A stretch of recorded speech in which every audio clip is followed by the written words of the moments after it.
porque é como se fosse um desabafo, uma doxologia, algo que vem de dentro do coração. Ela disse: valeu a pena ser fiel.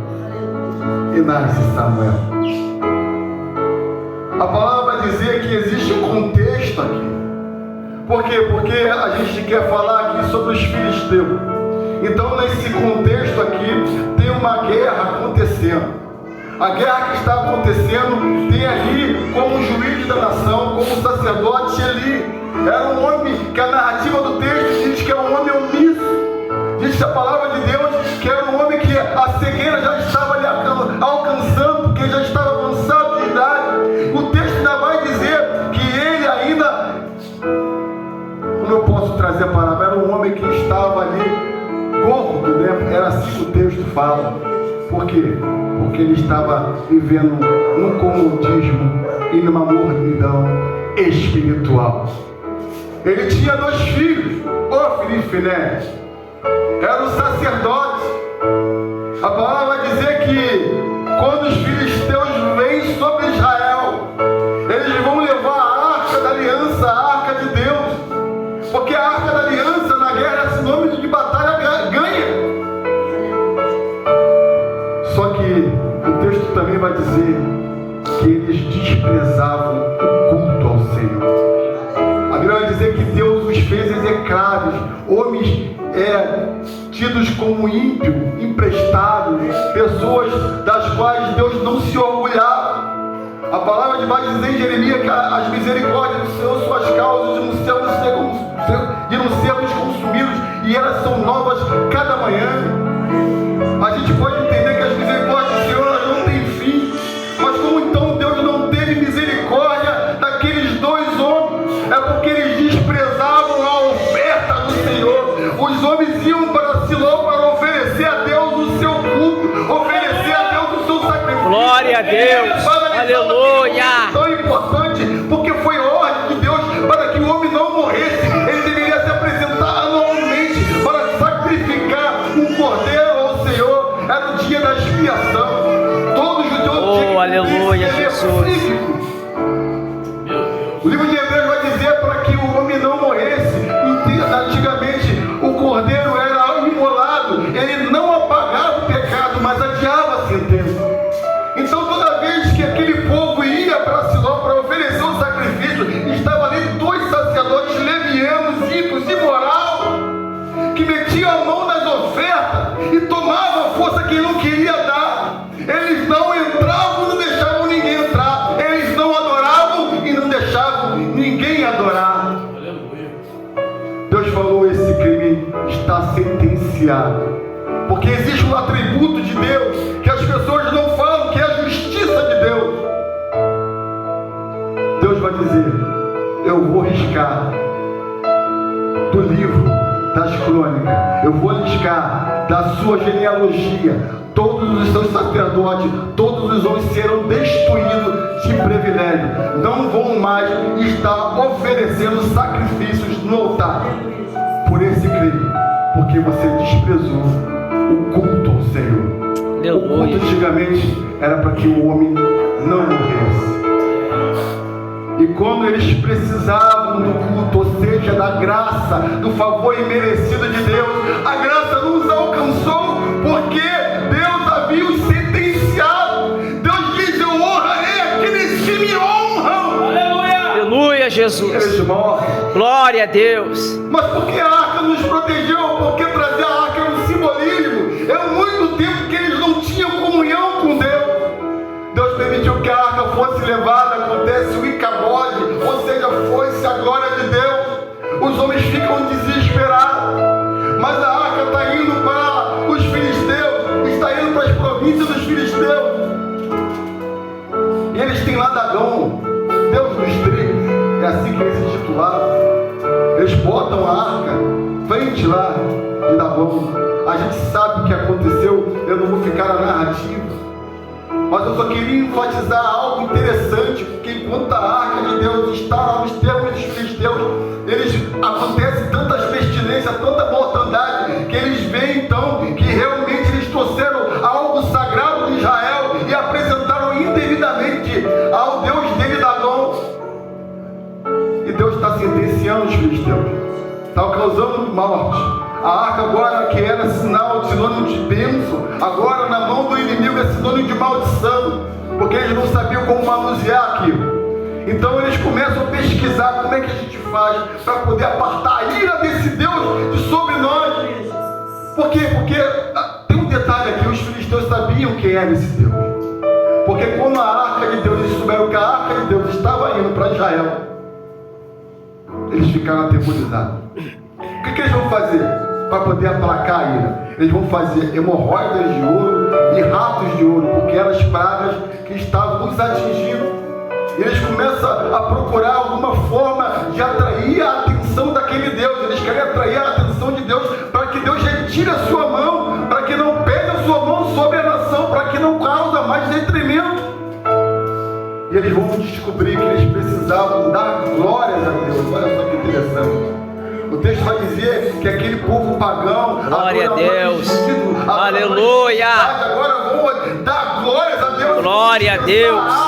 E eles vão dizer, os sacerdotes pagãos vão dizer: ó filisteus, não endureçam os corações, mas dê glória a Deus de todo o vosso ânimo. Aleluia, Jesus. Eles entendiam que um Deus santo, poderoso, só iria se aplacar sua aleluia, sobre eles, glória a Jesus.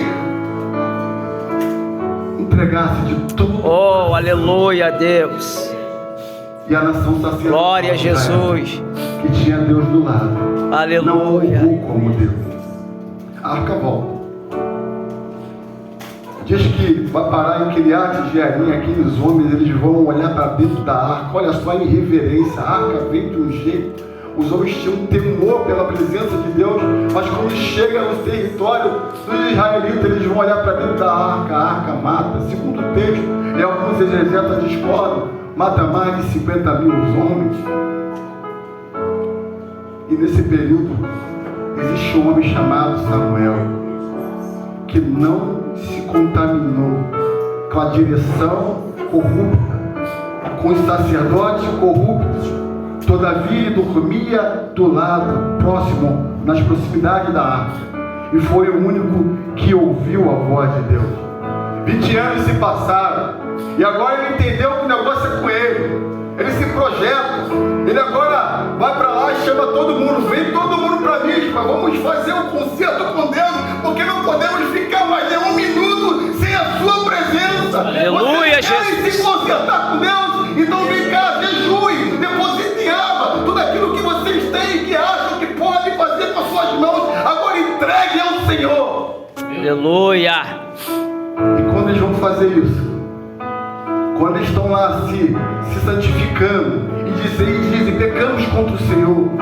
E é nesse momento aí que mais uma vez o evangelista os filisteus acionam, porque eles adoravam umas entidades. É toda vez que você vai se posicionar, o inimigo ele vai acionar, ele vai querer te tirar do foco. Se Israel soubesse que consertar-se com o Senhor significaria uma batalha, eles não iriam.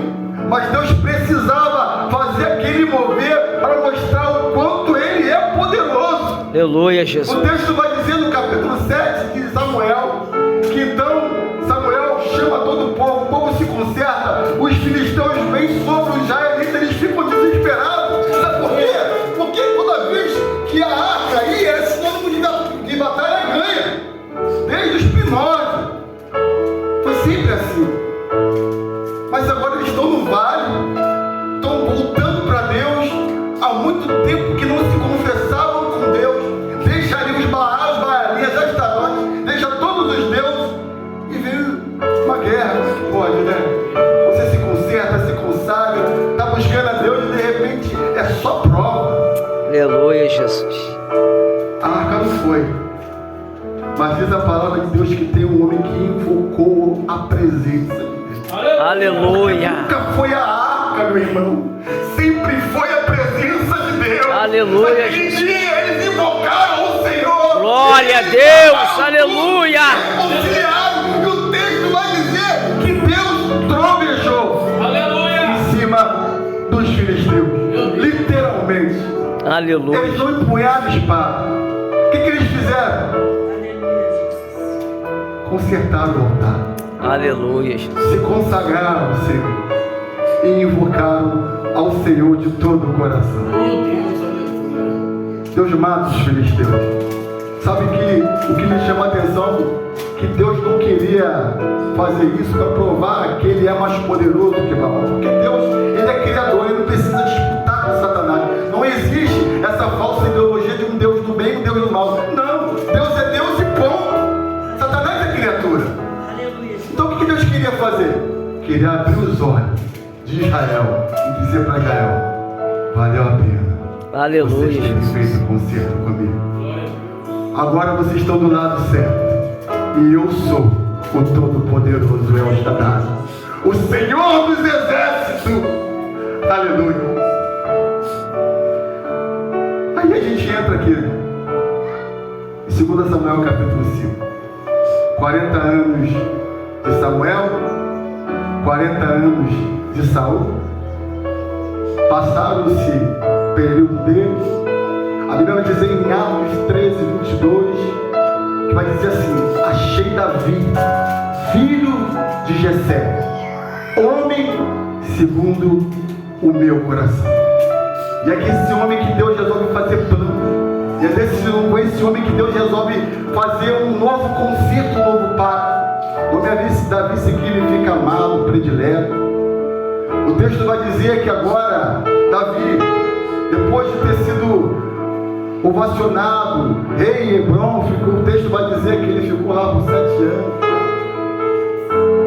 Agora, o texto que acabamos de ler vai dizer que ele se fez rei de toda a nação. Se você pegar o capítulo 5, você vai ver que os inimigos, o rei de Tiro, reconheceu a soberania de Davi como rei de Israel.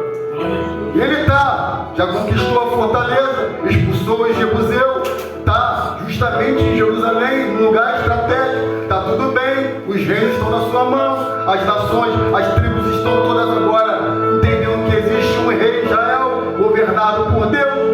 Parece que está tudo bem, né? O texto vai dizer que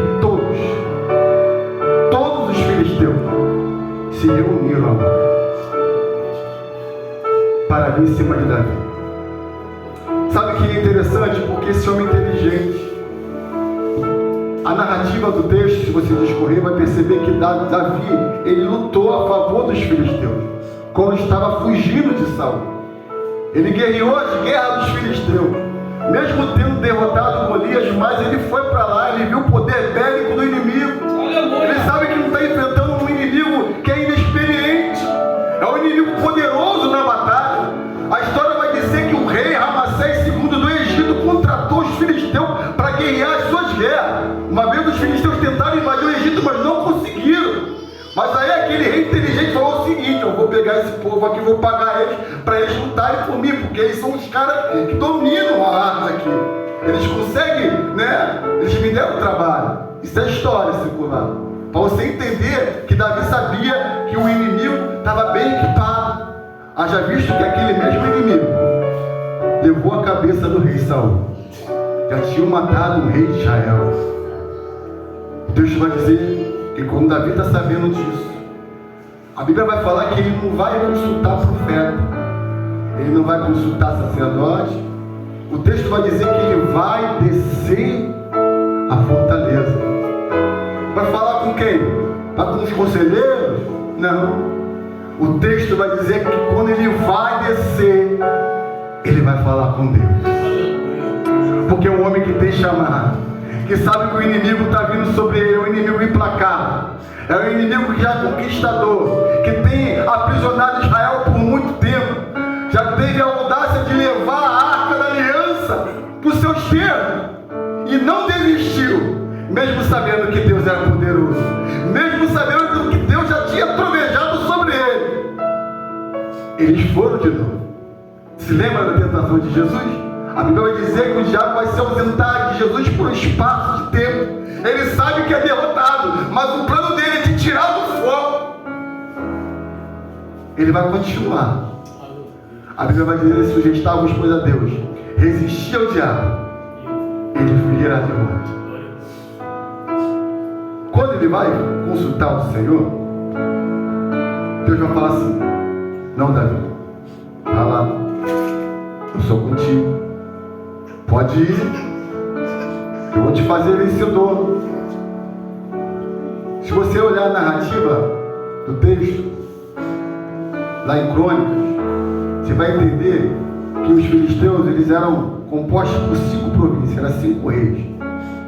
Geralmente eles não lutavam juntos, eram guerras isoladas. Mas dessa vez está vindo as 5 tribos: Agaz, Asquelon, Gad, né? Outros nomes aqui, Asdod, Ecrom, enfim. Os 5 se juntaram. Poder bélico tremendo. Vai vir contra Davi. Davi acabou de formar o reino. Não deu tempo, presta atenção, não deu tempo de chamar todas as tribos. Ele está na fortaleza ali, só tem a tribo de Judá. Israel é grande. Quando ele vê que está vindo sobre ele, ele consulta a Deus e Deus fala assim: vai, porque eu vou te fazer vitorioso. Aleluia. Diz a palavra de Deus que ele vai e rompe as trincheiras inimigas, como se fosse uma água, uma torrente de água avassaladora, reventando por todos os inimigos. É interessante esse texto, porque tem uma palavra aqui, que o nome do vale se chamava Vale dos Refaíns, que traduzido quer dizer Vale dos Gigantes, porque tinha gigantes no meio dele. Davi só tinha matado o primeiro gigante. Se você ler a história de Samuel, tinha gigante tinha família, tinha irmãos. Então tinha gigante no meio dele. Então Deus faz Davi passar e derrubar todo aquele arraial filisteu. Davi consegue destruir todo mundo e ele sai correndo. Mas fazem isso porque Davi é poderoso? Não, é porque Deus estava com Davi. Aleluia. Tem momentos que Deus vai te usar para guerrear suas próprias pelejas. É verdade. E vai te fazer vencedor. Glória a Deus. Aleluia. O texto vai dizer que Davi vai fazer o seguinte: ele vai mudar o nome do vale, porque o nome do vale é Vale dos Refaíns. Agora ele vai botar Baal Perazim. Interessante você observar isso, porque o nome Baal significa Senhor ou dono. Mas só que os hebreus não associam isso ao nome de Deus. Por quê? Porque senão poderia confundir com outros deuses que tinham naquela época.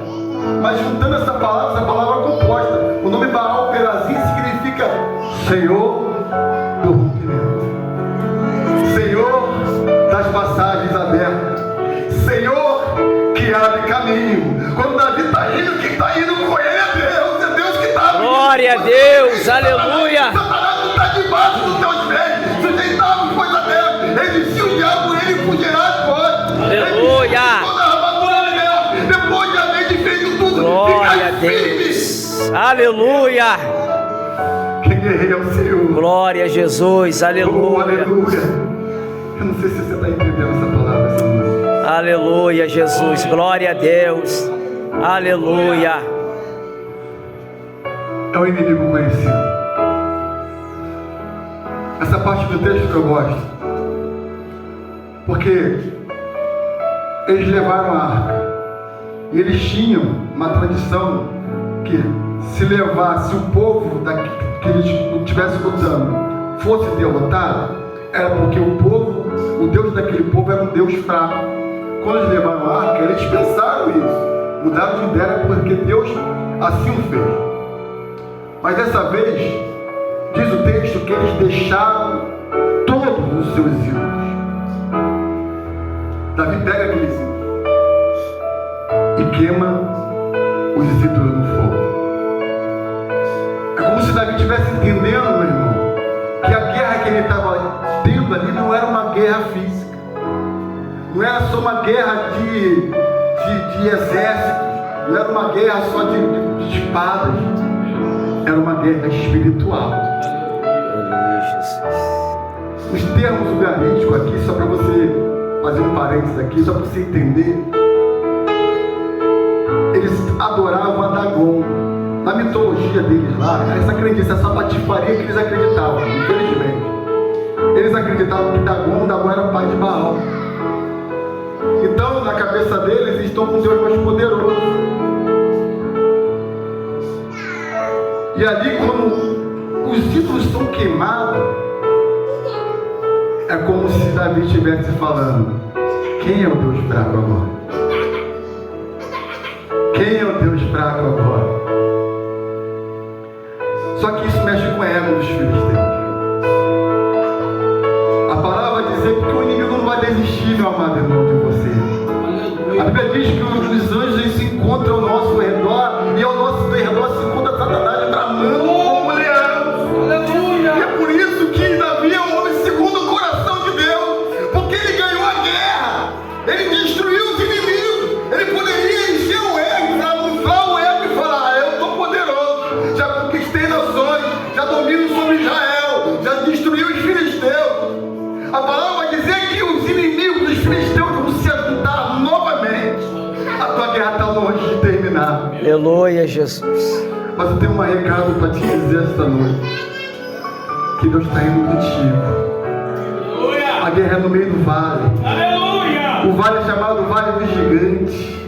Agora o vale mudou de nome, é Baal Perazim. Mas o inimigo se juntou novamente, e agora ele vai levar todas as suas entidades, toda aquela patifaria, todos os ídolos pagãos, e Davi vai consultar a Deus de novo. Ele vai falar: Senhor, eu vou lutar contra esse povo. E Deus lá do céu, do parapeito da eternidade, ele responde: não, Davi, não vai não.